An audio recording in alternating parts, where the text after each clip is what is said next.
Oh. But yeah, Killian's was like literally the only one of those. This is so Like cash. it is. Well, like the original Irish Red, it's got phased out. Well, I remember like I don't know if like I'm just sort of I don't know if there's a name for phenomenon like this where where you feel like you were there when the thing happened.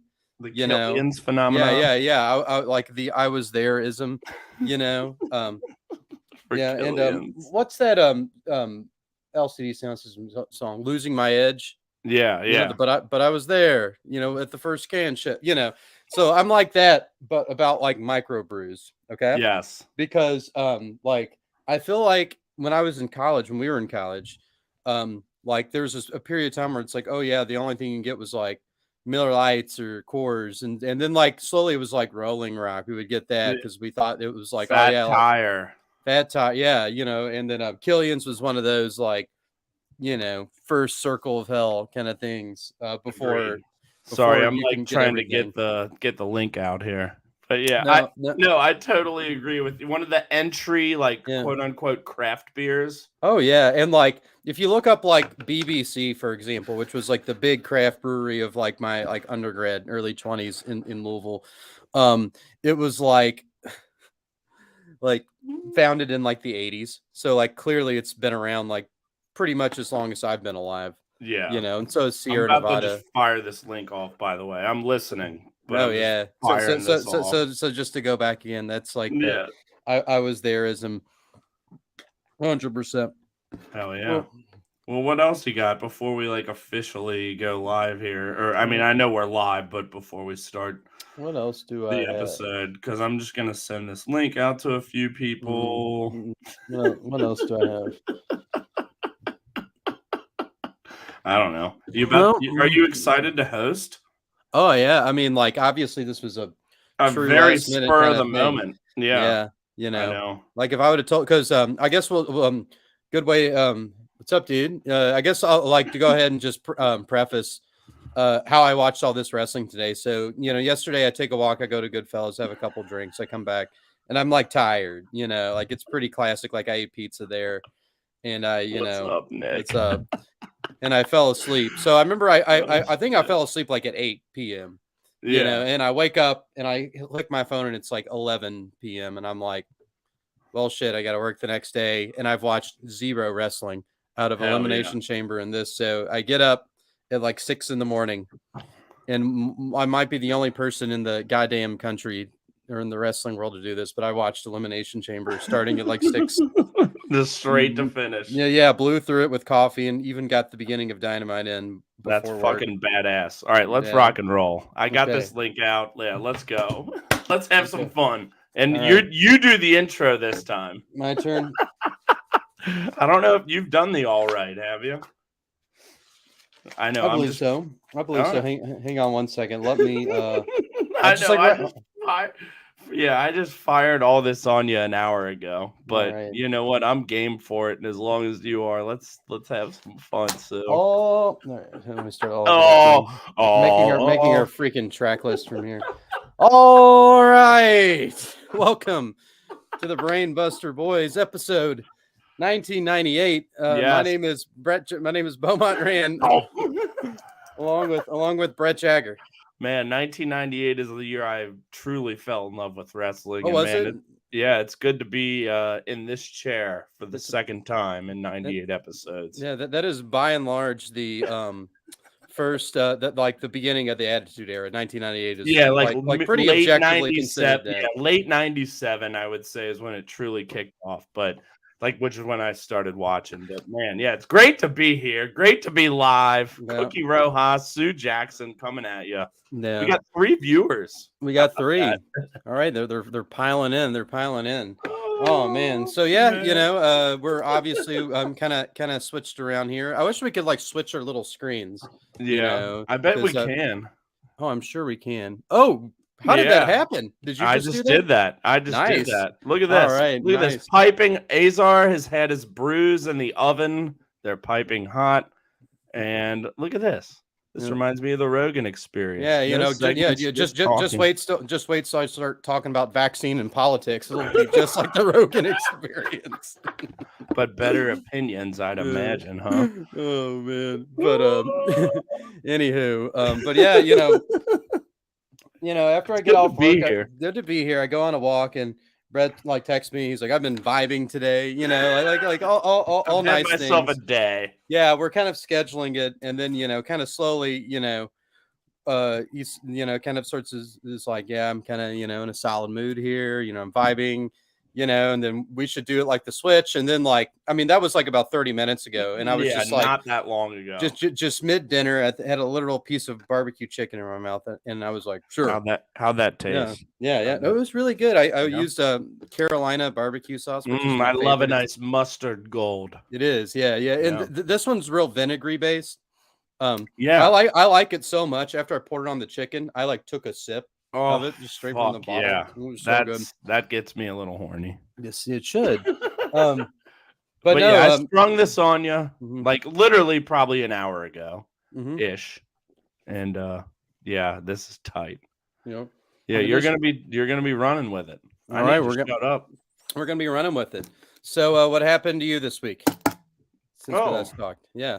Well, I guess I'll just start with today because, like I said, work backwards. Yeah. Even though I mentioned it to you a little bit earlier, but woke up and what did I watch? Some Impact this morning.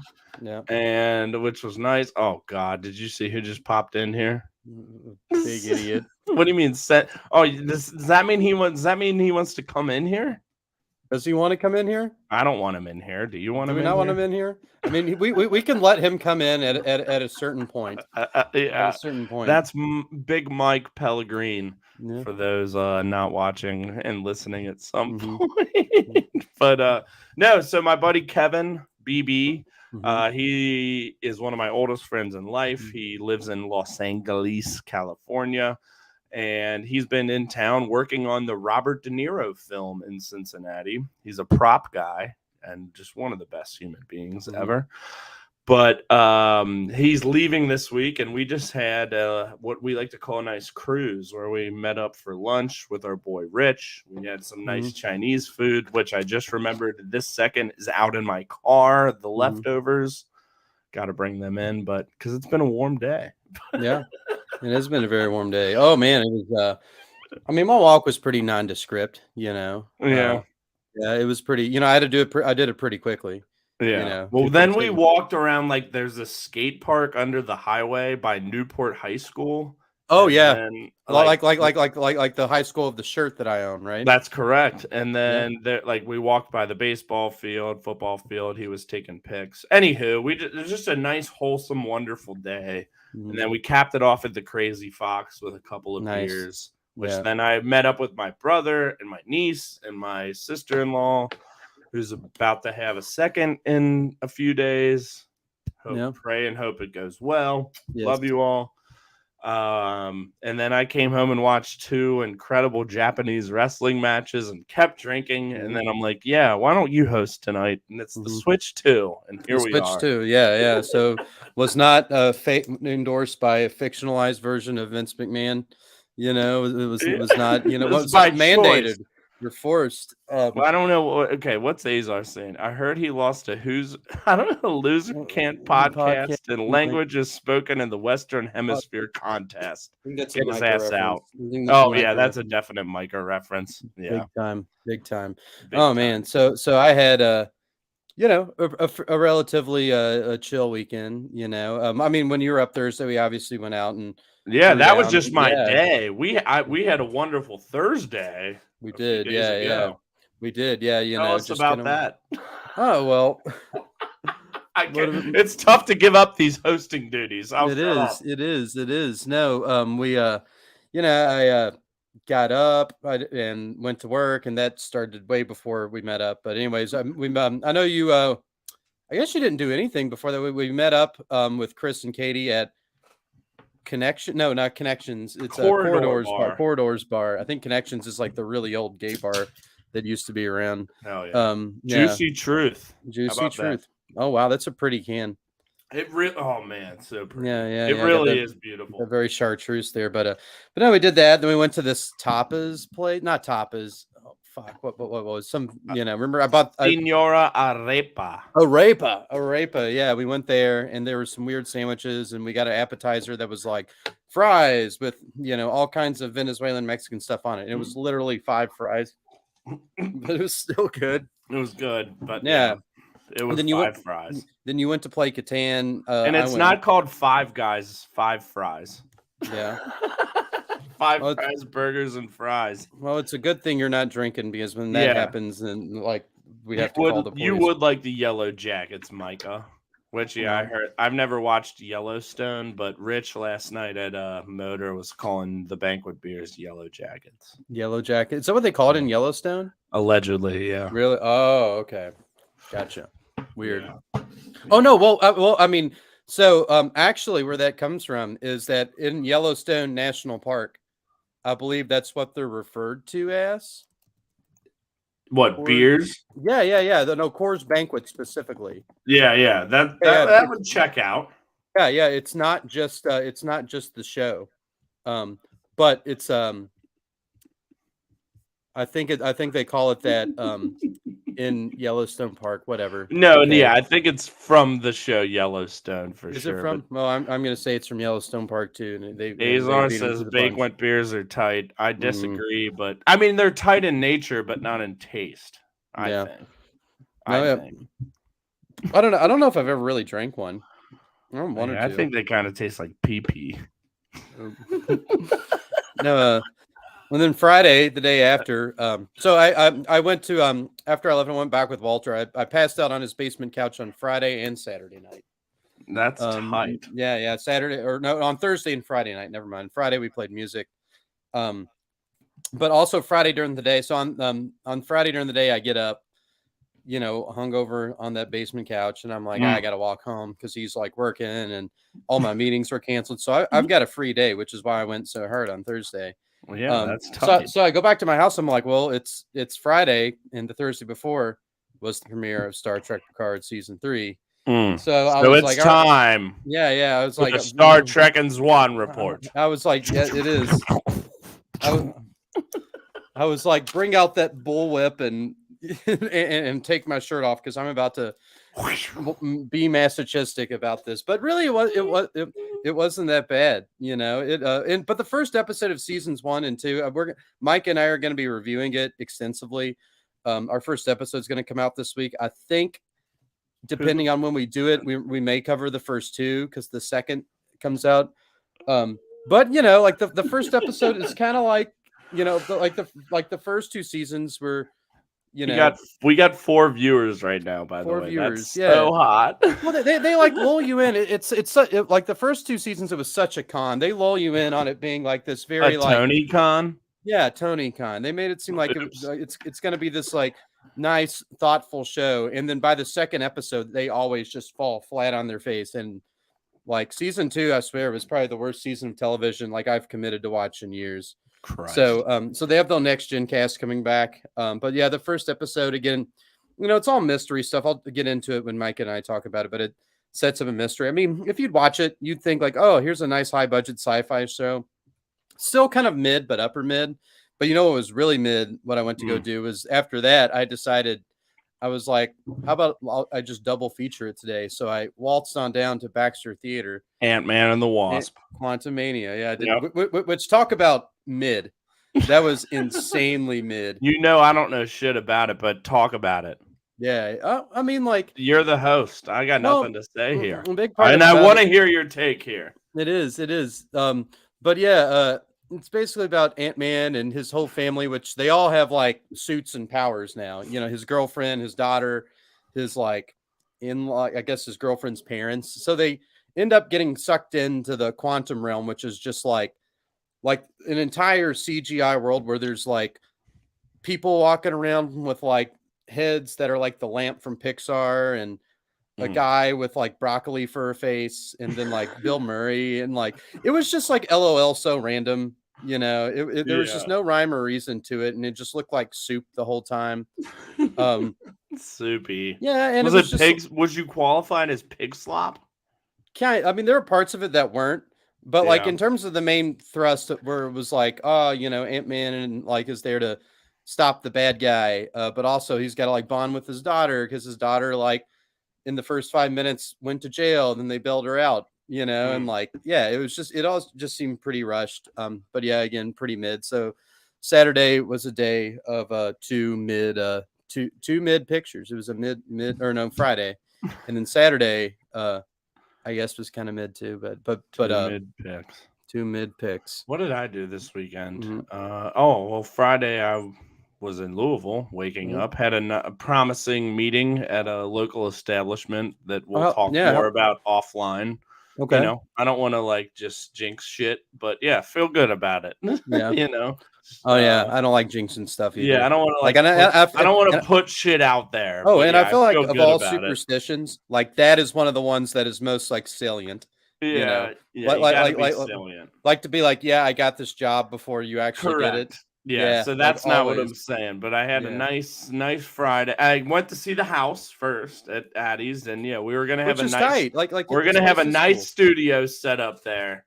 Mm-hmm. Like I think I'm gonna take the upstairs bedroom and keep that downstairs room as like podcast studio, as we talked about. Well, fucking soundproof that bitch. Yeah, that downstairs has like I think Addie stores all of his liquor cabinets down there, but there's like a little bar and it's tight. A sink and stuff. So we're gonna get like a tripod. You're not gonna see us in separate cameras here. We're gonna be together soon enough. But good shit there. Came home, hung out with Vetter, smoked a ton of dope, just hung out. Great shit. Worked a double Saturday. It was busy as fuck, but made a lot of money, which was tight. Yeah. Went to the just local bars on the street afterwards. Fell in love casually, but met like a very, very nice, funny young lady. Nice. That unfortunately, it's like I'm moving, but hey, maybe we can hang out again, which I think we might. But good deal. Things have been good lately, man. Like I think ever since I flipped that switch to like moving forward, it's life's been a lot better. Commitment, which is hard. Always scary, always pretty scary. You know what else is scary?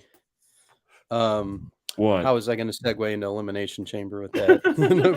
The Elimination Chamber. How scary good WWE has been over the last lately thing. Yeah. Or real.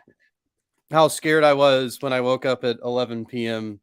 yesterday evening, and I was like, how the hell am I going to watch all of this stuff before tonight? But I did. Now you're hosting. But I did, and now I'm hosting. I guess a couple things before we jump in. It looks like John Cena is going to be coming back. Yeah, I saw they like advertised some random maybe Raw appearance for March. Yeah, that's what he said. So I guess is he just going to talk shit to Roman and not fight him? Cool. No, I think allegedly they're setting up he and Austin Theory, who we're going to talk about, who started his ascension in Louisville, mind you. That was really tight. Oh yeah. Well, yeah. Remember, he just had a real big night that night. We were there. Yes, he did. I imagine that's why they're bringing him back. Yeah. Yep. And he is back to the future. And speaking of the future, that happened a few days ago, so technically the past.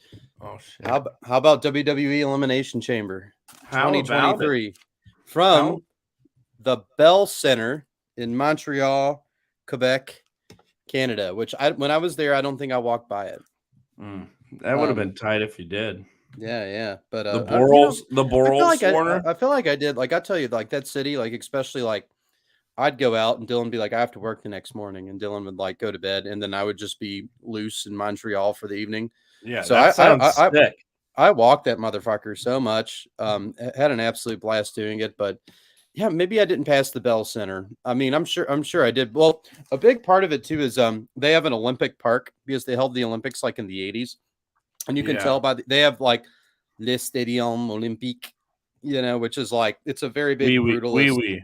It's like it's where the Expos used to play. I don't know if anyone. I know. What was it? Not FC. I know Montreal. The Expos also played at CF Varela. The CF Varela. They played somewhere called like Expedition Stadium. Maybe it's Exhibition.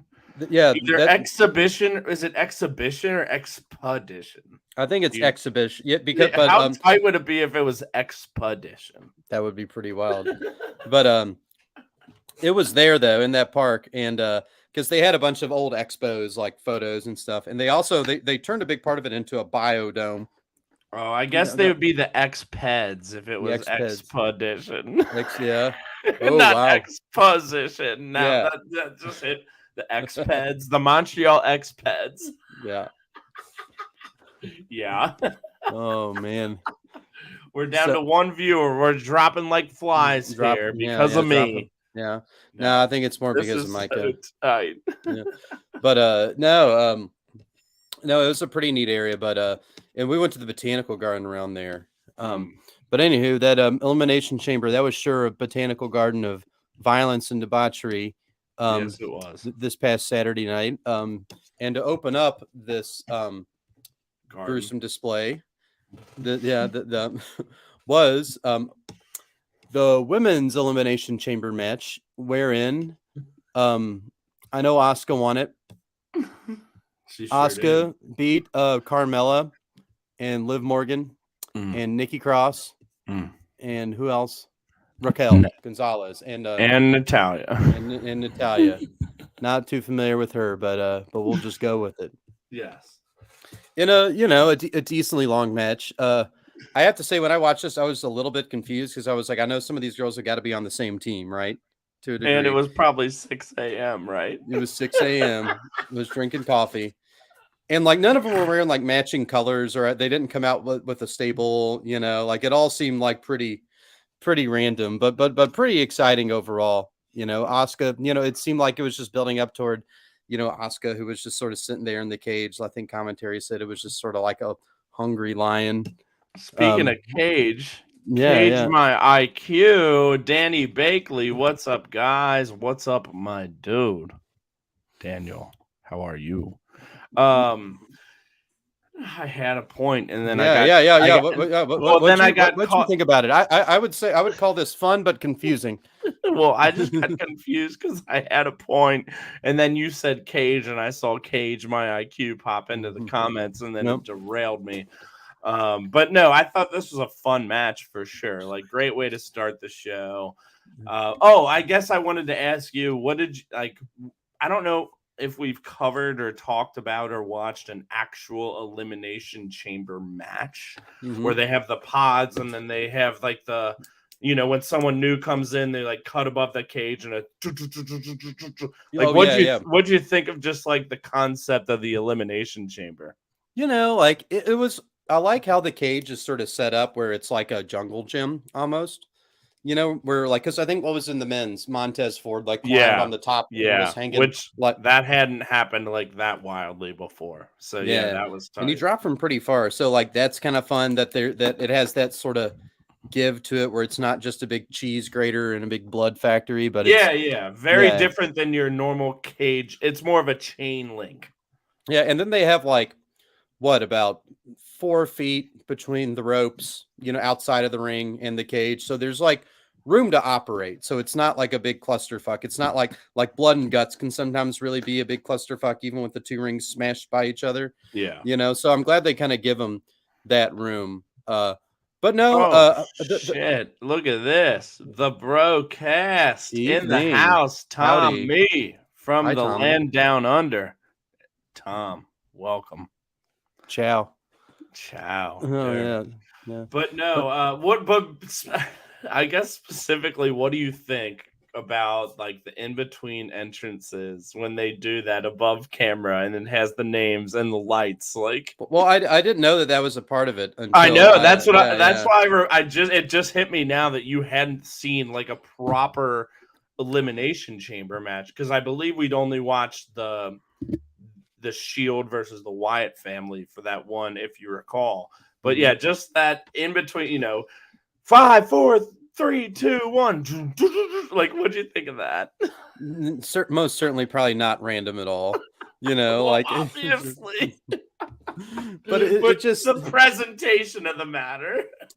For how like pyrotechnic and flashy WWE likes to be.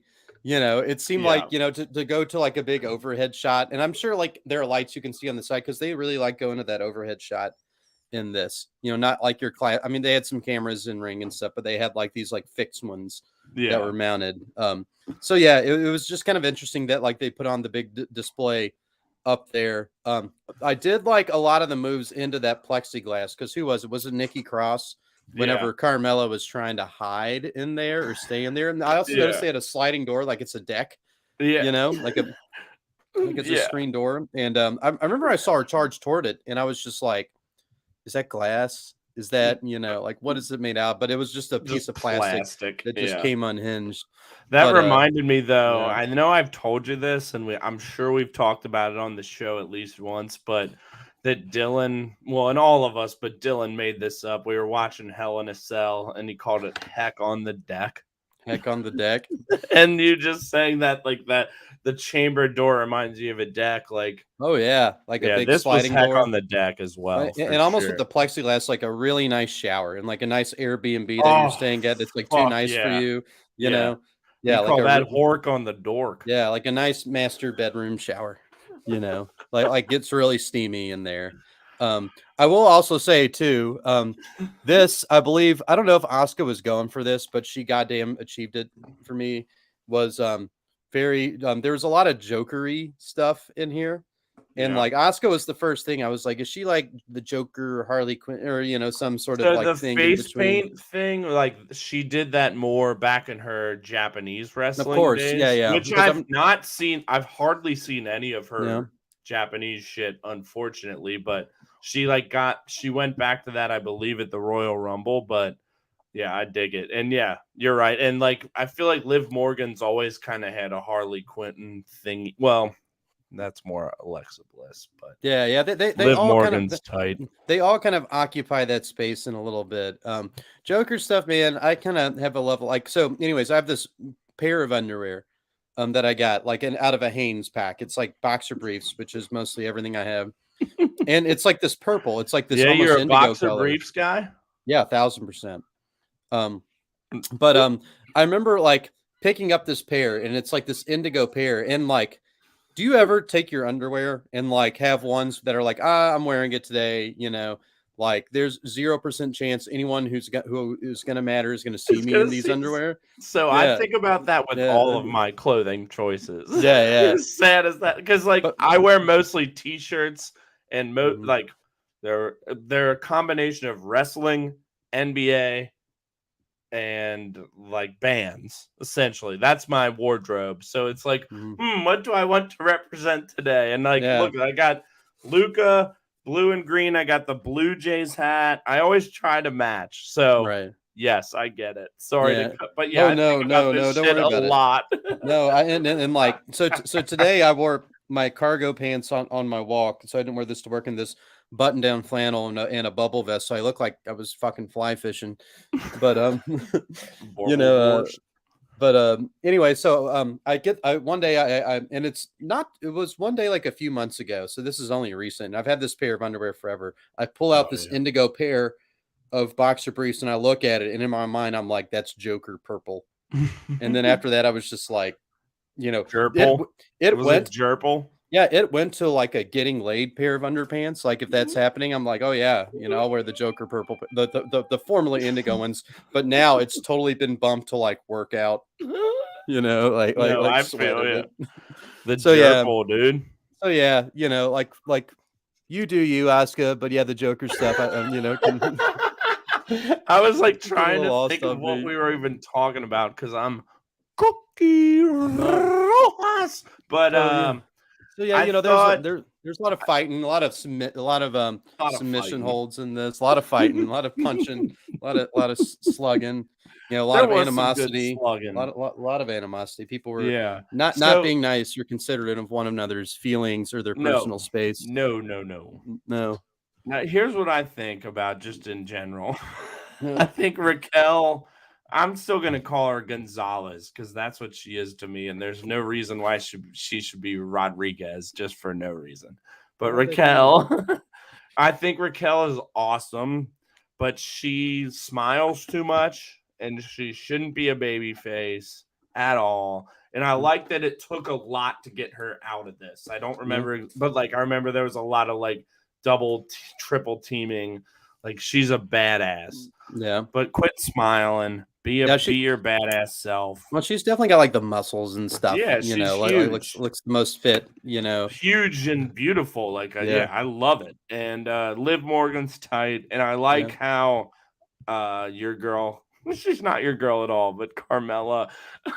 She's never your girl. No. I think she's kind of Corey Graves' girl. Yeah. Oh yeah. And with that and just kind of how she was acting, she seemed like she was kind of a bitch. But FABLOUS. But yeah, she slid in and got to the finals, if you will, and Great match to open this great.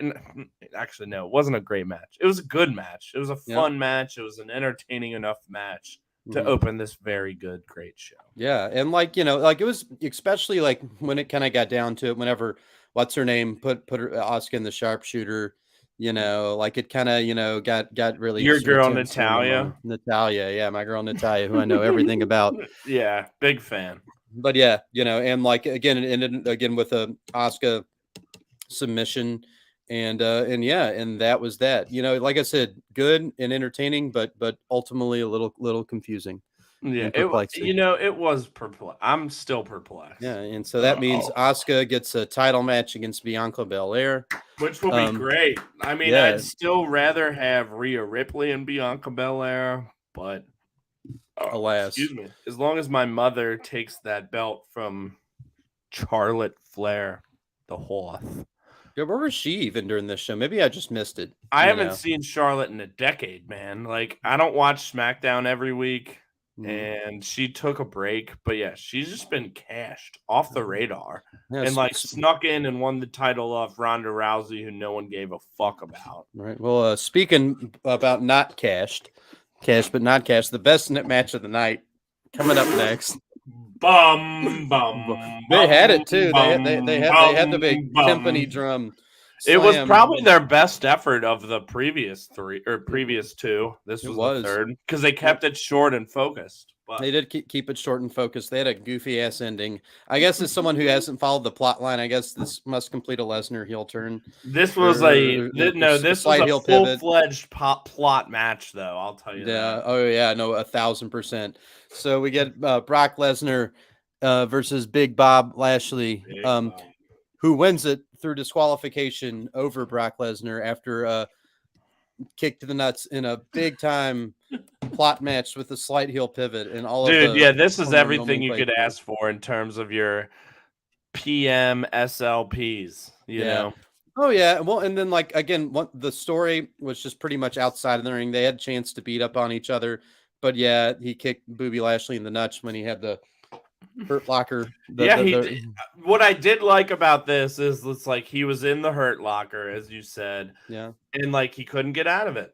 And what else do you have to do? You're either gonna pass out, submit, or kick the guy in the ding ding.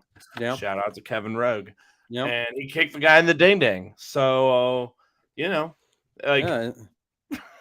And so what happened was he took it out on Big Bob and he took it out on the ref. Both of them got announcer table bumps successively. Which apparently he went off, like it became headlines today that Lesnar went off script by fucking up the ref. Yeah.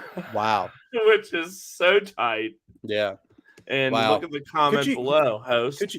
Could you imagine being the ref and just like you know, and he just comes for you, and you're just like play along, or you could you could also like skedaddle. Like I'm sure the ref had enough time to be like, all right, I could like slide out from under the ring. Well, so the ref got F5 twice, I think. I don't. Maybe it was just the second one, but regardless, you're absolutely right. Like referee, I don't know if it was Chad Patton, but that's a ref I know. It's like, all right, match is over. These guys are huge. Chad Patton, it was him. Just gets fucking smoked by an F5. Oh, yeah, there were so many F5s. I was wondering if they were fighting on a keyboard. You know, like it was crazy. Yeah, Azar says, "What's the ref gonna do? Say no?" And yeah, Cage said, "Do we get the fight pit now?" Which What's we that mean? saw with who was it? Rollins and Riddle a bit ago. Yeah, I think that would make sense. Like, there's got to be some sort of stipulation if they're going to do this at WrestleMania. Yeah, some sort of one. But yeah, like, I guess, I mean, with Mania being like a couple months away, like, how do they kind of, because would this be the last fight? It's like just over a month, right? Just over a month. Yeah, because this is the shortest month of the year, right? Okay, so is Mania technically, or I guess Mania is April 1st and 2nd. Yeah, so we're like, it's basically a month away. Right, so they have, I guess they have enough time to build it, especially if they're not going to have one and then have like a stipulation on it, which would be fun, because like I feel like every time I see Big Bob in a pay-per-view match, it's always like some sort of big mid-card, just Big Bob's pretty mid, but he's also pretty tight. Well, you know how, like, what was it, like some matches you call piss break? His matches have been the shit break. What about Azar? Cage, Ready to Rumble, Triple Cage, something of the like. Yeah. But Big Bob's fucking tight. He is. So after all that chaos, we get our second Joker reference of the night with Seth Rollins dressed up as the Joaquin Phoenix Joker, trotting around, I guess doing the step dance thing. And then Becky Lynch showed up as a character from another movie and was asking him what's going on. And he was like, I don't know, stuff's going on. Becky, and then child, and then she's like, where'd you get that face paint? And he was like, I don't know. And he was like, I have Walmart somewhere, something like that. So yeah, I'll be honest, I fast forwarded through this not because I didn't want to see it, but because I worked Saturday night and I wanted to watch that show and New Japan Battle in the Valley, and just couldn't spare that extra minute. But also I didn't know it happened, and I was just fast forwarding through what I thought was commercials. But I will definitely go back and watch it. Yeah. No, I mean, that caught my eye. What I did fast forward was the Cody Rhodes promo thingy that they had. I get it. Yeah, we all get it. Yeah, and then we get our next big match. Yes. We get the Judgment Day with Finn Balor and Rhea Ripley and Dominic Mysterio, who people called Mommy. No, they're calling Rhea his mommy. Mommy. Oh, okay. What was Finn Balor and Rhea Ripley with Dominic Mysterio at ringside? Okay, gotcha. Yeah. Going up against Edge and his wife, Beth Phoenix. Yep. So I know Edge has been the victim of abuse from the Judgment Day, so much abuse. Yeah. It's they went all Terminator 2 on his butt. Yeah. And so a lot of Dominic Mysterio shenanigans. Didn't he eliminate him in the Royal Rumble? Yeah. So obviously bad blood there. Dominic is essentially Rhea's cuck. Like that's the whole mommy thing. Like he's her cuck. Yeah, and this one was a pretty exciting affair. I had a lot of fun with this match. Yeah, I think just good fun. Well, good fun, and it had like a good story that, like in terms of WWE stories, like I'm obviously pretty familiar with the Roman Sammy stuff. That's kind of been what we've really centered around. But this too has been kind of nice, especially with all the videos on the periphery with, like them breaking into his house or Rey Mysterio's house on Thanksgiving. And I think they did it again on Christmas. Yep. And they did another one like a Valentine's Day dinner. They crashed. And I don't watch the whole thing, but they're crushing it. Are they going to do something on St. Patty's Day now? I hope they do it every holiday. That's just fun. But anywho, Edge and Beth Phoenix take the win here. I just had good fun with this shit. Like, I just shit you not, like Rhea Ripley makes me horny when I watch her wrestle. Not just the like sexual part, but like she's such a great wrestler, and I'm so turned on by her. I don't know. She just makes me tick. But Beth Phoenix, she botched a couple times. Like there was one time when she was like running towards the ropes and like had to slow down. But like in general, she hasn't laced them up much. She looks pretty good. But yeah, like this was not like match of the night type stuff, but I enjoyed this. I just had a lot of fun watching it, and I'm dialed in. Yeah, Rhea Ripley, she is she's just a fucking tank, man. She is. She is in weird sex situations when they ask you whether you're dom or sub, like dominant or submissive. She is dom. You know, she maybe can that's do why anything she wants to me. Well, maybe that's why she likes Dominic Mysterio so much. That's going to be my conclusion. What about this? Hold on. I love the Azar Bakley bromance that always happens on these. All of them in pants so tight it looks like they're painted on. Bakley says, "Damn son, I need those pants." And a box of Twinkies, and I'm down. And then Azar says, "What about a San Francisco 49ers match?"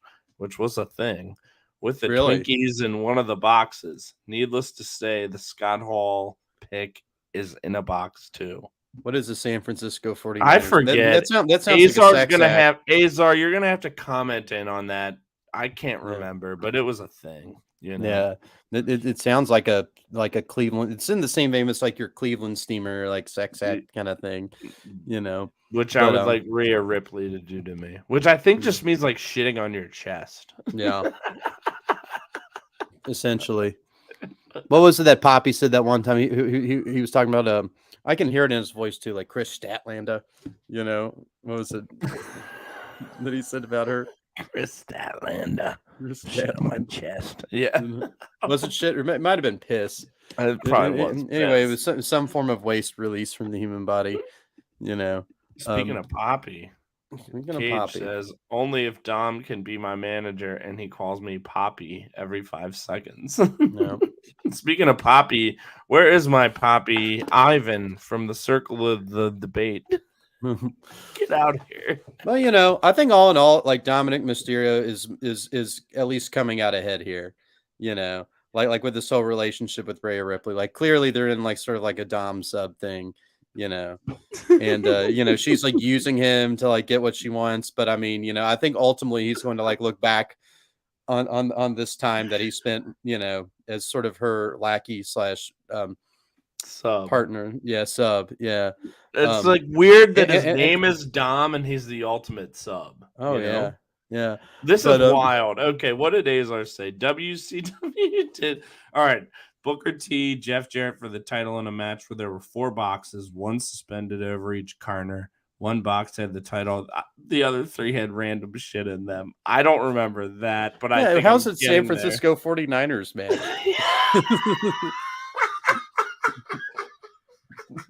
I forgot that's what we asked about. And my fucking brother from another mother and my other now podcast co-host, Jason Cornelius Bell. This can't even talk. This conversation makes me feel like BFR conversations are lame in comparison. They are. Yeah. No, I'm just kidding. No. But anywho, Finn Balor takes the pin, you know, and then Edge and Ray. Finn Balor takes the pin. Unbelievable segue there. Yeah, no, he takes the pin, you know, and you know, Edge and Beth Phoenix for you know being like, you know, looking like 2 old fit people, the Redneck Riviera in Panama City. The Grit Couple. Yeah, what do you think about the Grit Couple? That name. Well, you know, there's 2 types of grit. There's like the grit that is like, you bear through something, you grit your teeth and you grind through it. Then there's the grit like whenever you get sand, you know, in your sandals and you feel like the grittiness of it. I'd say it's the latter. Oh yeah. But yeah, you know, like I said, all in all, like a pretty fun match. You know, pretty story heavy, but also like good in ring stuff. So for sure. So we had that little promo where Roman Reigns is drinking the sponsorship drink. What was it? C7 or whatever. C4. There's a couple in my trash can over here. Courtesy of Lee Plummer. Oh, is he a C4 guy? Well, no, we get it free for. Oh, free because that's like it. You know how we used to get chips sent to the crib free all the time. Now it's energy drinks and coffee, and because he just switched commodities at work. See, coffee's good too, because like I feel like I go through a bag of coffee, but like chips, I kind of get a lot of. It's like it's all like the canned coffee, Oh, okay. So yeah, not like actual, but yeah. Anyhow. So yeah, Roman Reigns was drinking a C4, and Paul Heyman was talking to him about something, about being out on an island all alone. Of relevancy. Yeah, of relevance and swimming water with the sharks and so yeah, all that shit. All of that. So we got off Roman's lonely island of metaphors and ominousness and arrived just in time for the men's elimination chamber match for the U.S. title, which was up next, featuring U.S. champion Austin Theory, Montez Ford of the Street Profits, big former heavyweight star Bronson Reed, Damian Priest, who had a good showing. He was very active over the proceedings, and Johnny Gargano, and then Seth Rollins, during which in a match that definitely had its exciting share of spots and drama. And I mean, definitely a pretty good lineup for this. Austin Theory gets the win and retains the U.S. title. Via Logan Paul, baby. Logan. I had no idea Logan Paul and Austin Theory were in bed. No, it's just Logan Paul v. Seth Rollins, baby. Remember, he eliminated him from the Royal Rumble. He did, and Seth Rollins hasn't let it go. It has nothing to do with Austin Theory. And now he's making fun of him on YouTube and all that, And it's clear that solidified the WrestleMania match. Yeah, and I fucking love it. I'm a Logan Paul guy now. I never thought I would be. I mean, I knew that it was coming. Like I was expecting him to come in, but yeah. Logan Paul's tight. The match was awesome, and how I feel about Austin Theory. He's great. I thought this was a good fun all around, and everyone looked good. Like you said, Priest looked great. It took every single one of them to eliminate Jonah or Bronson Reed. He'll always be Jonah to me now. Yeah. Which is what he was in New Japan. Gargano. Yeah. He and Rollins sitting on the fucking pod up top, slapping each other. Yeah, this was awesome. Yeah, there was all kinds of good stuff in here. Montez Ford had of course, big spot we referenced previously, falling from the top, which was a big fall into literally everybody.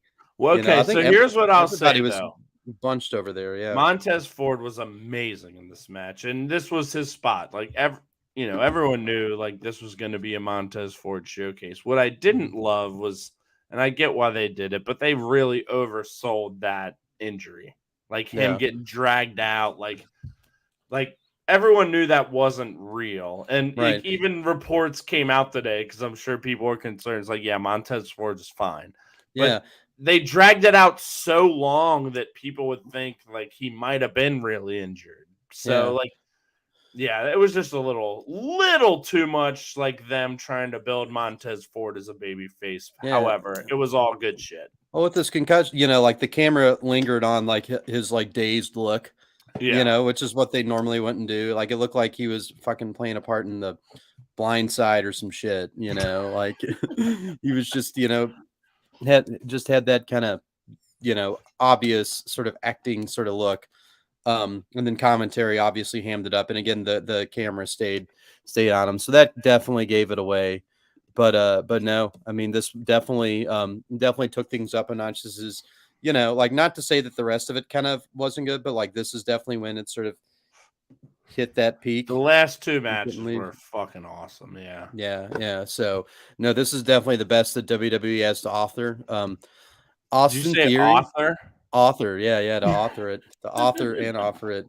But so like Austin Theory. So yeah, he occupies such an interesting space because, like, of course, like he has the whole Vince McMahon history, heel. He's got guys interfering with him, but also like it really sells that sort of like, these are my big triumphs, and they feel genuine, and they don't feel like completely unearned despite the interference. Absolutely. He's an interesting, person to watch because he's like kind of towed that line, almost like, if MJF were to like kind of, I mean, he can't like cut promos like MJF, but if MJF were to kind of, whenever he that's sort a of great comparison. Like, yeah, sorry to cut you off, but yeah, like Austin Theory is kind of MJF light, he is. but also not. But yeah, no, sorry, you just like that you Yeah, opened something in me right there. Yeah, yeah, that yeah. Well, Austin Theory doesn't quite have that amount of charisma because very few do. no, But yeah, I dig that. no, and like he like if when MJF before his title run, whenever like he had the whole like I'm the devil thing that and the crowd would cheer for him, and Yeah. there were like face elements into what was going on. But ultimately, like he wins the title, and we're back to full Yeah. heel. Yep. Calling everyone a bunch of poor idiots. He came out with that and sweatshirt that just says "I'm a poor." I'm a poor, yeah. Which But is so tight. But Austin Theory's like that. But if you kind of land on the face side of things a little bit more, especially with Vince gone, like if you think about what things were like during Mania last year until now, like that's a pretty big change, I think, Yeah. in just how the character conducts himself, how it's booked, and like I'm excited just to see how this goes down. Like I said, I thought this, this definitely, I think, sold the Elimination Chamber gimmick a lot more. I mean, they Yeah. were kind of, doing a lot more with the doors and stuff. The women's one, again, to me as a newcomer wasn't all too that different from like a Blood and Guts, Yeah. but Absolutely. this, kind of sold it, had the unique spots and stuff. But yeah, like I said, this was great stuff. This was stupendous. Bronson Reed was really big. He he did a couple no sells. I remember that. Remember that? I do. Yeah. Yeah. He's big. He is big. He's a big boy. You know what else? He beat Okada. He did. Oh yeah, he did beat Okada. That's wild. Yeah. Yes. Speaking of what didn't beat Okada because he wasn't in the match is our main event. Oh. For the WWE Undisputed World All-Time Galactic Universal Championship. That's it. With Roman Reigns with Paul Heyman going up against Sami Zayn. Roman wins by pinfall. For all intents and purposes, a big homecoming match for Sami Zayn. The crowd was really behind him. And, it was just kind of one of those sort of classic book, hometown match, where like they really kind of make you think Sammy's going to, kind of pull it off in many kind of different close near falls and stuff. But ultimately, it's just not time just yet. A lot of good storyline in with which of the Usos showed up was the DUI one. Who, yeah. Well, and then Jay showed up too, which he's been the one aligned with Sammy, and then he got what I think speared, might have been a super kick, but that's the most interesting thing about it is he was the one who came out, stood toe to toe with Roman. He hands him the chair. You don't know which way he's going to go. And then, Sammy came rushing, and I can't remember if it was a spear, super kick. Yeah. And then he didn't show up again. Like that was, very well done. This whole thing. He kind of ticked whatever. The DUI one was the first one that showed up. It was, yeah. I'm glad he showed up first. If he showed up later, it might have been 7 more drinks in. Look at this, the DUI one. Not to jest, but anywho, this sort of ticked all the boxes for advancing the story. As well as there were a lot of big moments too, whenever like kind of Roman would like. Roman's really good at like kind of talking in the ring. I guess that's sort of another comparison to like whenever we watched The Rock and Mankind, where The Rock just didn't stop like sassing the whole time. Fucking time. Yeah, and that's Jay White too, again, who I know we have to dig into more, and you haven't seen enough of. But that talking in the ring aspect is something I love. Yeah, and Roman's not as like funny. He's like a lot more serious and like talking about the more dramatic aspects instead of talking about how spicy the sauce is that he's dunking your head in, or whether you want a cotton candy. Yeah, I bet you do, you big fat turd, and stuff like that. Yeah. But when he was getting in his wife's face too, like it's like I tried to give you everything and blah blah blah blah blah. But I the one thing that caught me, and it's been a long thing with all this, and like his wife is just like, he loved you. But just at one point there was like a fracas going on out there, and Roman had been giving it to her and blah blah blah blah blah. But like at one point I just heard like a "he loved you," and I'm like, God damn, that's good. Yeah. So wait a minute. Does Roman? Oh no, he's talking about It Sammy, was right? Sammy's wife saying Yeah. that to Roman, like he Oh, loved you. wow. Yeah. But his loyalties are split, Yeah. as we'll kind of find out, or he never really As left. we knew. Left the KO Well, train, as but he established yeah, at Royal Rumble with the KO thing, you know, it was always the push pull.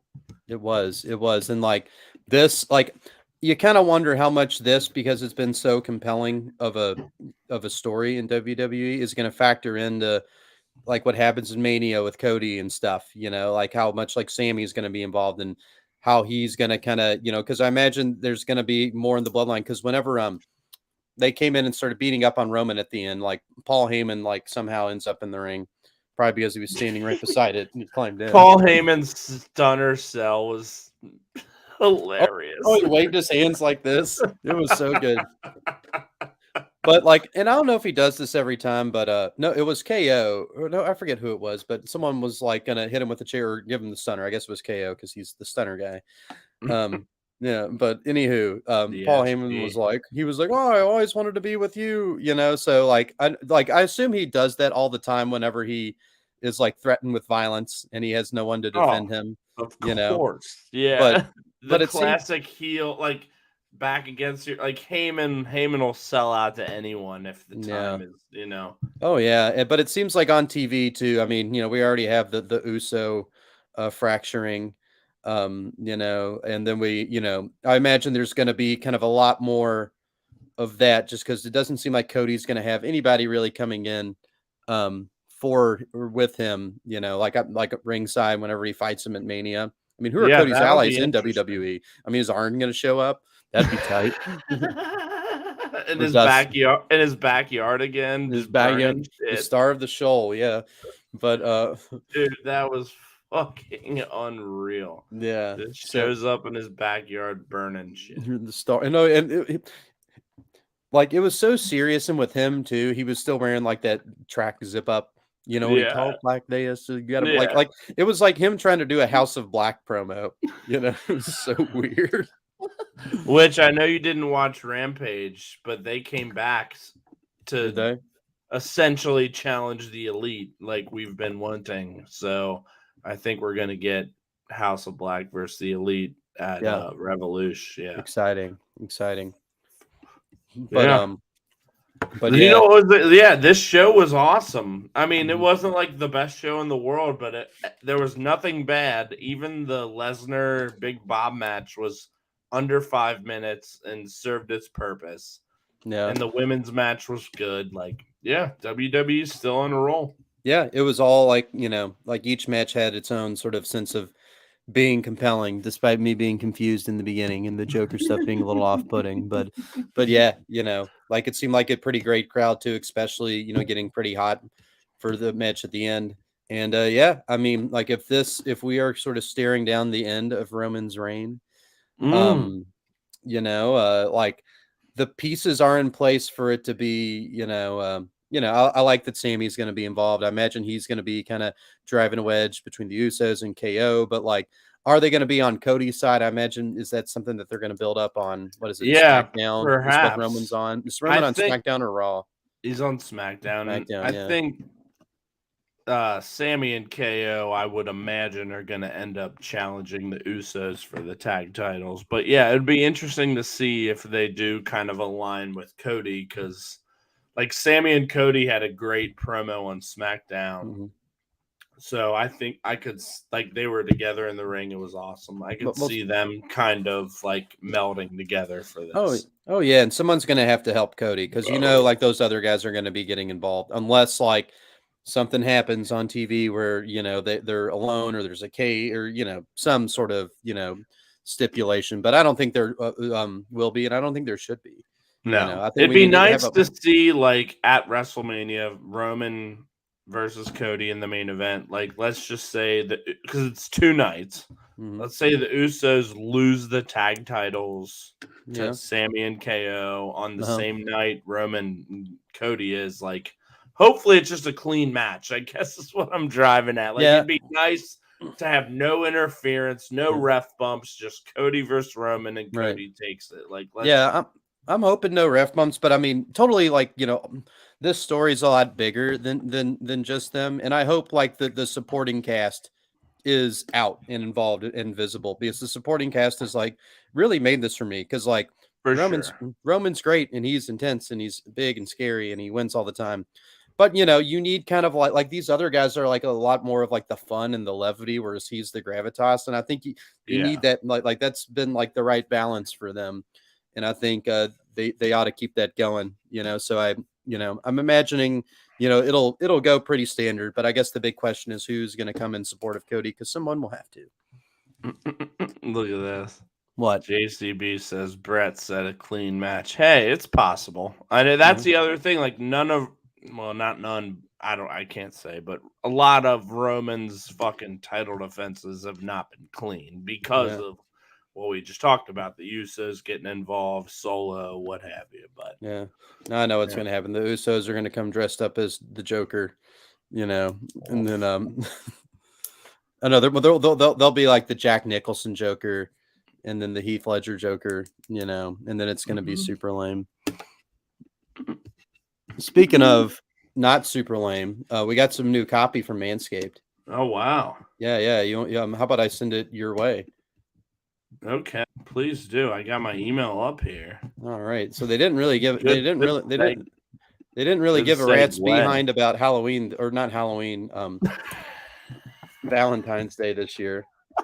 Well, good thing Valentine's Day is past. Yeah. Thank God. Yeah, we're in good shape. We are in good shape. I still haven't gotten. All right, I forwarded it to you.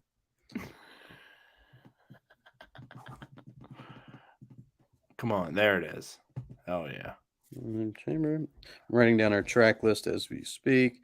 All right, so let's do let's do beard stuff. Oh, your undies aren't clean, Blakely. Yeah. Well, why don't you spend some of your hard-earned money? Which one are you doing? Hold on. Do you want to do one in particular? You do no, right tools for the job. I see. Okay, right tools for the job. I'm pulling that up. Yeah, let's do it. We're outside of it, but I don't give a yeah, shit. Sorry, I was behind, but yeah, go ahead. All right, so I'll bring us in. So let's cue those dramatic sounds. This is a public service announcement. Manscaped now has beard products and now a brand new nose and ear hair trimmer. Really? If you haven't already heard, the leaders in below the race agreement are traveling north of your South Pole with their revolutionary Beard Hedger Pro Kit. Plus, they've now launched the brand new Weed Whacker 2.0, which confirms they have all of the best tools for your hygiene toolbox. Time to upgrade your toolbox by not going to the Home Depot, but manscaped.com and using code BBB for 20% off plus free shipping. Brett, give us those talking points. Yes, gentlemen. Meet the Beard Hedger Pro Kit. It's the ultimate package that makes it easier than ever to craft your signature look. It all starts with the Beard Hedger, as Bo just said. This thing is an elite beard trimmer. The elite. The Beard Hedger is tough on hair and smooth on your face, leading to single stroke efficiency that brings satisfaction one stroke at a time.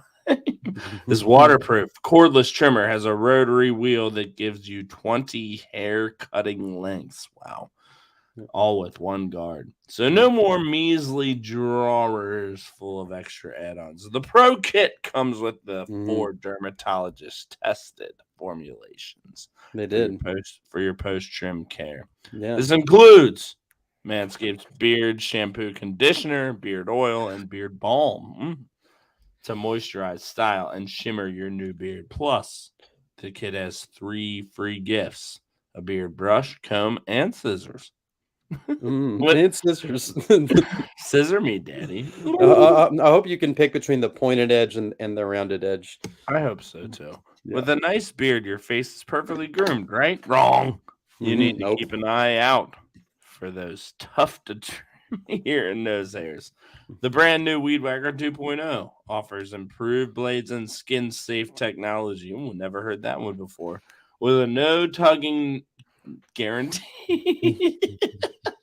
It's never been so painless to mind your manholes. Wow, that's exciting. Man. Now you have your face looking great. You must try Manscaped's Performance Package. We've talked about it before. 4.0 for the full body grooming experience. Good news. The PP 4.0 now comes with the Weed Whacker 2.0 and all the other below the waist grooming products that Manscaped is known for that we've talked about. Your significant other or lack thereof will be delighted to see you covering all bases, if you know what I mean. Yes, sir. Call us to action. Call us to action. So where did it go? Oh, so anyway, I do want to say one thing before I call us to action that I discovered this week about the use of Manscaped products. Hang on to something slick. Neato. Sick. When that razor, what's it called? The Plow 2.0. That's your favorite, yeah. Well, one thing, and I don't know, like anyone who uses a metal razor might attest to this, but like when you shave, you like get hot water going, you had to rub your face on, and then you put the shaving cream on.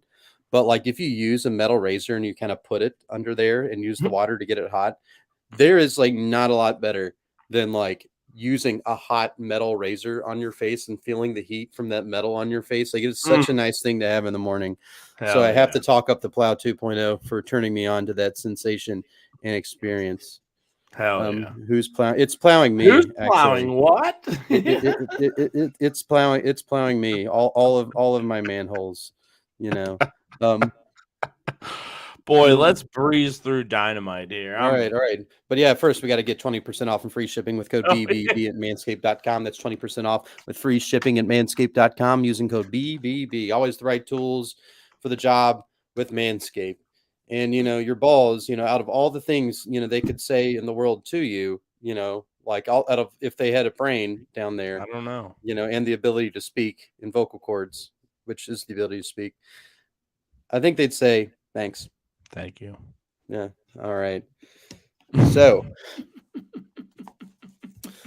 let's get her pulled up. What I watched half at around 7:30 this morning, and then before and after dinner tonight, AEW Dynamite from last week. I believe the day was the 15th to 15/23 from Laredo, Texas. What an interesting place to hold this. I know. Yeah. Yeah. Laredo. Like where's Laredo anyways? Yeah, beats me in Texas. Yeah, it's on the border. It's it is. Let's do a little Laredo. If I had to guess, I bet it's close to El Paso.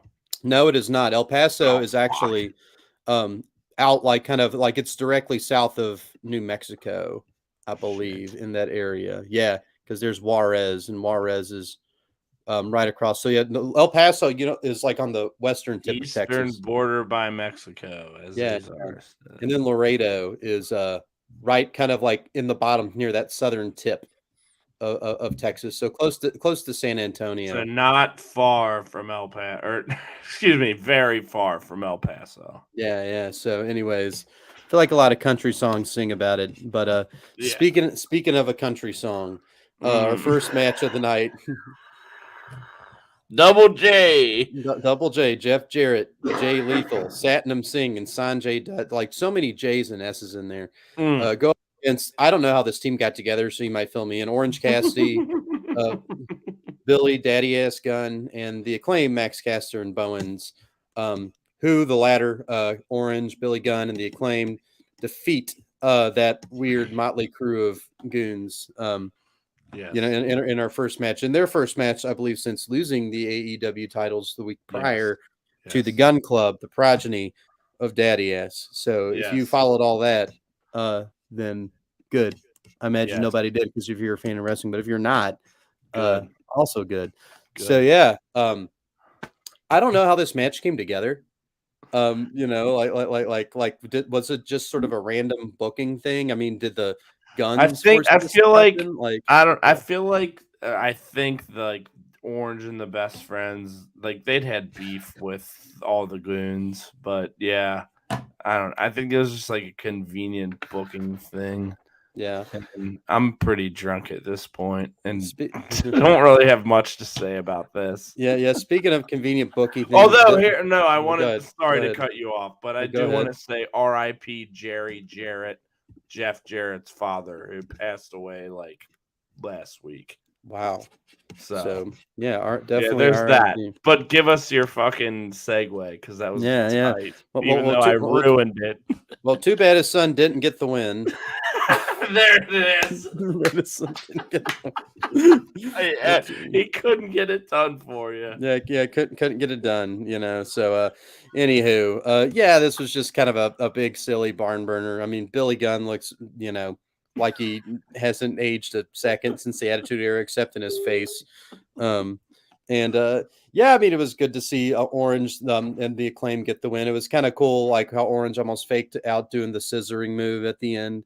Oh, You know, yeah. like he was going to do that. You know, it seems like he really fits in with the aesthetic of the Acclaim. So I'd like to see them kind of work together a bit more. I mean, we'll see what happens with the Acclaim because it's a nice union there. It is, yeah. And so, like, clearly, you know, we're headed toward in Revolution. What is it, a 4-way tag match now with them and the Gun Club and who else are the two teams? Winners of Battle Royals, one of which is to come on Dynamite this week, and the other, I guess, Rampage or maybe next week. I don't know.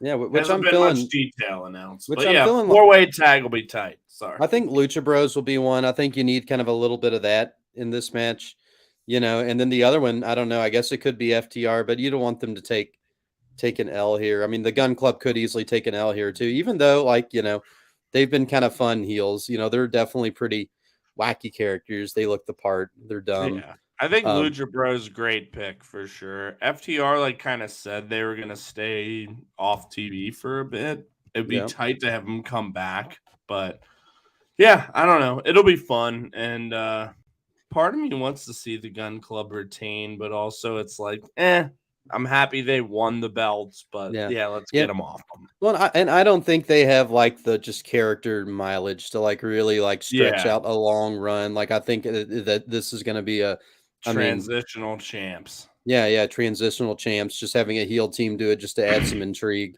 Yeah. You know, and I think, you know, like it was kind of needed because the Acclaimed are great, you know, like kind of on the mic and stuff, but I think they needed a little bit more drama, like in ring. They kind of changed things up, so we'll see if they get it back. I mean, the Lucha Bros also with the rumors, you know, when Jungle Boy and Luchasaurus took it off of them, that like Phoenix that they were supposed to win, right? And then Phoenix got horribly lacerated or whatever, you know, he got skewered by a big piece of wood.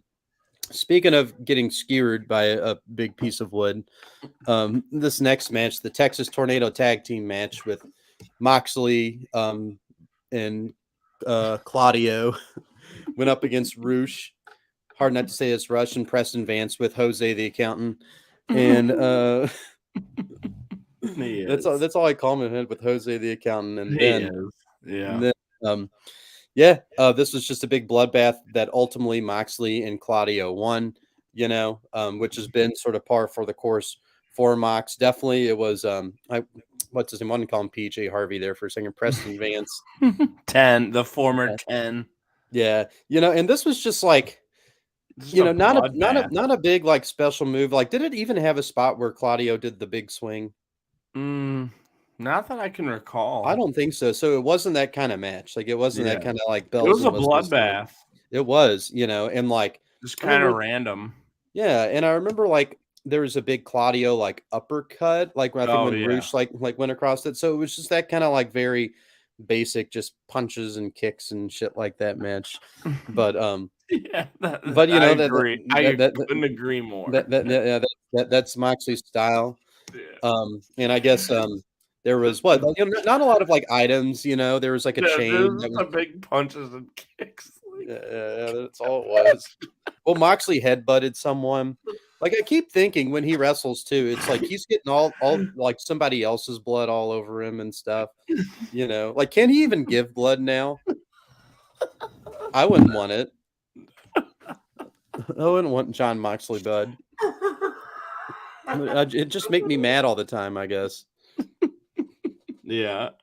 But yeah, you know, again, this good exciting match happened, which is definitely going to lead us into more punches and kicks. More punches and kicks because Hangman got his butt beat by Kick Sabian and the Butcher and the Blade. You know, that match was just kind of whatever, but you know, we needed a little bit. We get to our Wardlow interview, which I thought was actually interesting, just because like Wardlow, some of the best shit he's done. Well, yeah, well, I mean, he doesn't have to like just have like a big angry face and yell. You know, he got to kind of be a little bit more moderated, where he talked about his dad. It was out of his life for a while, then his dad sort of came back. His dad, I think, got cancer and was able to make his first indie match before he sadly passed away. But he decided to like grow his hair out and his beard out for his dad because his dad, you know, kind of had long hair and a beard and was, you know, had that very just that away. Yeah, and Joe took that away, you know. But it was good. And yeah, it was really good. And like, you know, it shows that he kind of has a different mode, and I would like to see more out of that with him. Couldn't agree more. Speaking of who I'd like to see more of, who I guess we're going to see more of because we saw him at Rupp Arena, now we see him again, who's that great Mark Briscoe going up against Josh Woods with Smart Mark Sterling, Tony Nese, and whoever the hell that guy was. The old varsity athletes. Oh, the varsity athletes, yeah. And Mark Briscoe took the win by pinfall. You know, again, this is a pretty solid match. You know, I like how he comes out to his brother with his brother's thing still on there, like the Briscoe brothers. I wonder how long he'll keep that up before he gets a new one, if he ever decides to change it. Yeah. You know, I think that, you know, that must give him a lot of like power and strength through that. So very cool on that. Yeah, I mean, let's see Mark Briscoe and AEW a whole lot more. Couldn't agree more. I'm glad they're getting him some TV wins, and you know, like let's get him sort of in competition for a belt. I know like Ring of Honor stuff would be good, but you know, like a definitely good TNT title match, I think is definitely on the docket. Yeah, and he's not an all Atlanta guy at all. You know, he's it's like an all Appalachian Mountains guy, but.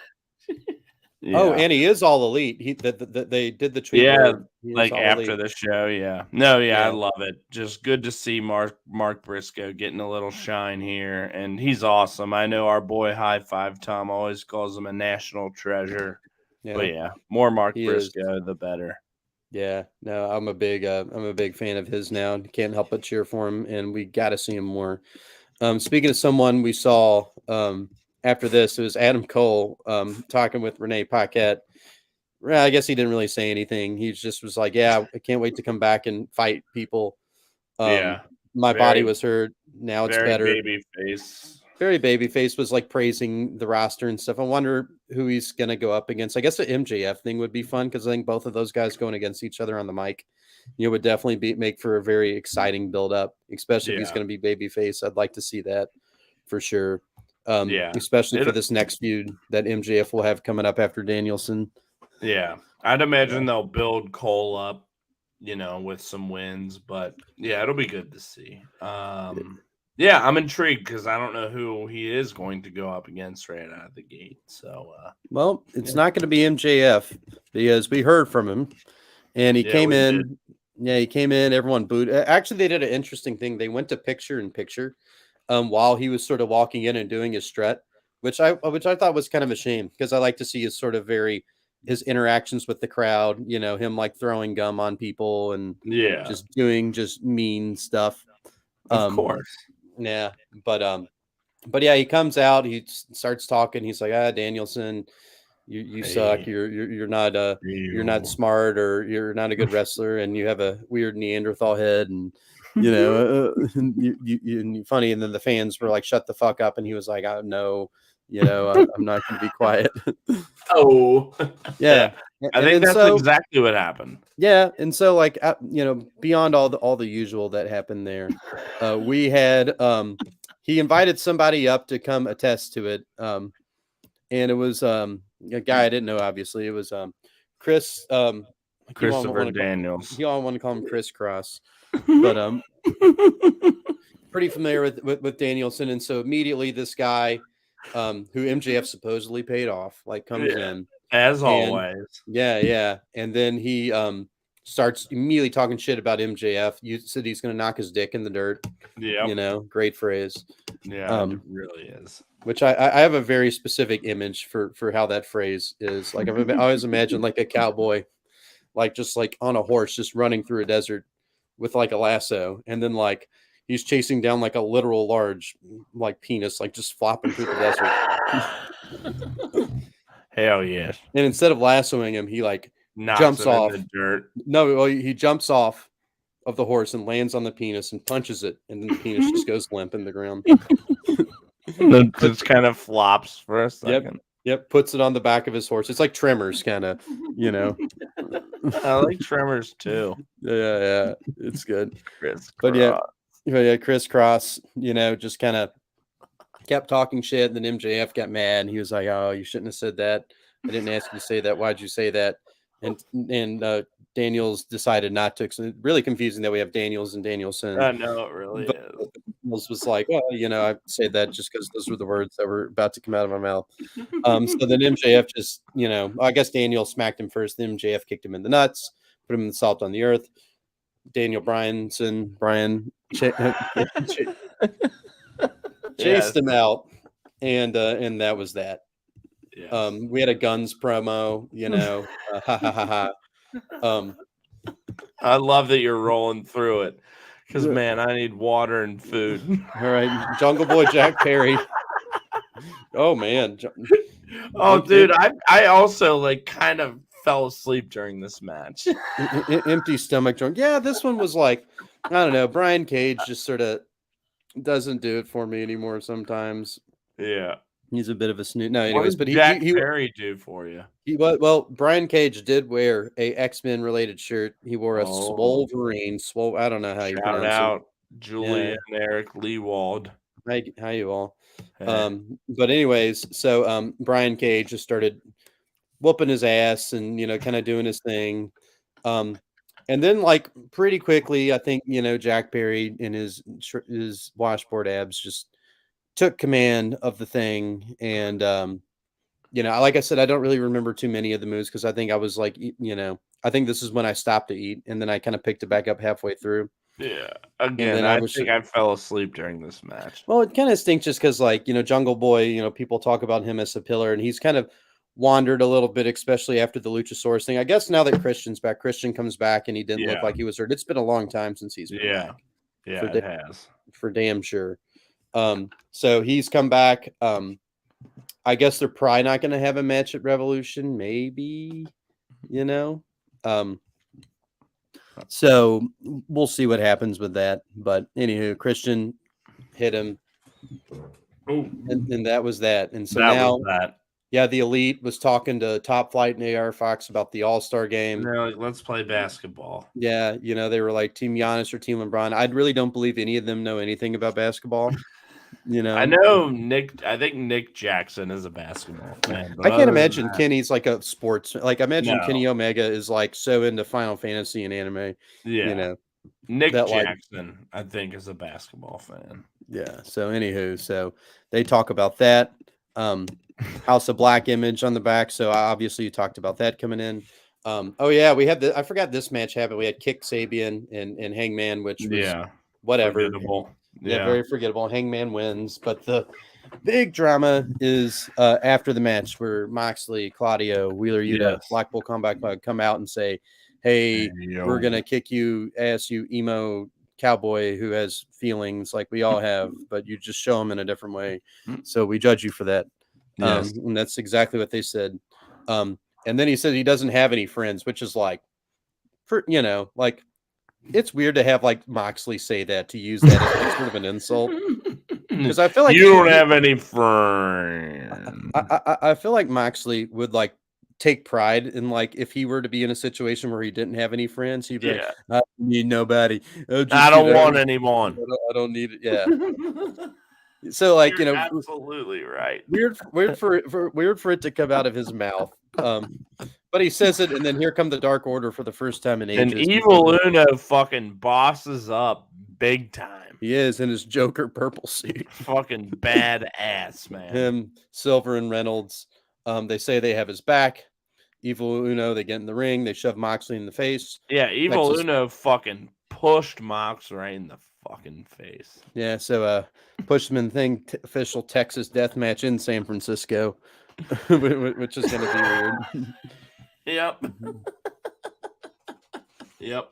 So yeah, I mean, that'll be exciting, and that'll, I don't know who's going to win that match either. Like that's going to be I don't either. I really don't. Like a true question mark, because both of these guys could use it equally. Yeah, for sure. And Mox has now technically, I mean, he won 2 of the 3. Like I think Hangman will probably win because it would make more sense to heat him up for a potential match against MJF at some point. Yes. And Mox will be just fine if he loses. And he's only lost, a handful of times, but I'm going to pick Hangman here. But you're absolutely right. Like for a very rare time, like super unpredictable match here. It is. Speaking of predictable, the Chris Jericho and the Jericho Appreciation Society were there, and they were ready to say not so nice things about someone, and that someone was Ricky Starks this week. So obviously building up, a big match. It looks here that Garcia is going to fight him on Rampage. So there's a little bit more build toward that. But again, that should be a pretty fun match.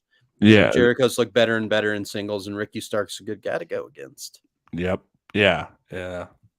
I think you nailed it. Yeah, I did. I nailed it. It's been fun. Yeah, it has been fun. So speaking of kind of fun, I mean, this last match was pretty solid. Tony Storm with Saraya versus Ruby Soho versus Dr. Britt Baker, DMD with Jamie Hayter. I was a little confused at times, like who was like actually in the match and who wasn't. Yeah. Like a lot of fuckery here. Well, yeah, because like there were 2 people on this, and like I felt like, especially how this is sort of positioned as like the outsiders from WWE versus the homegrown talent, and I'm just like, okay, like everybody is just, I felt like everyone has a reason to fight everybody. Yeah. So, like I felt like from a blocking sense that kind of got a little confusing, but no, ultimately I think it was a pretty fine match. Yeah. Nothing that'll blow your socks off, but advance the story. Yeah. Especially with Ruby Soho getting the pin, because Ruby's obviously like the neutral one, right? Correct. Kind of the go between. So I'm happy they got the main event slot. That's a good thing. Yeah, I am happy they got that too. And what's this going to turn into at It's going to turn into something at Revolution. I would imagine some really sort of multi-woman tag. Yeah, well, I think Britt Baker and Jamie Hayter are gonna have to get involved. Like everybody's gonna have to be a part of it now, and this was just sort of a warm-up appetizer.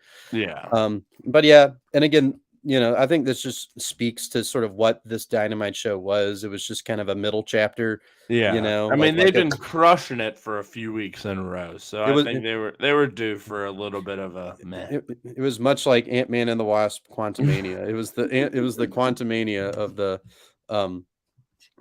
of Dynamite episodes, leading to, I guess, something bigger. But no, we have Revolution here in a couple weeks, so I guess next week is the go home, or no, 2 weeks from now is the go home show. Yeah.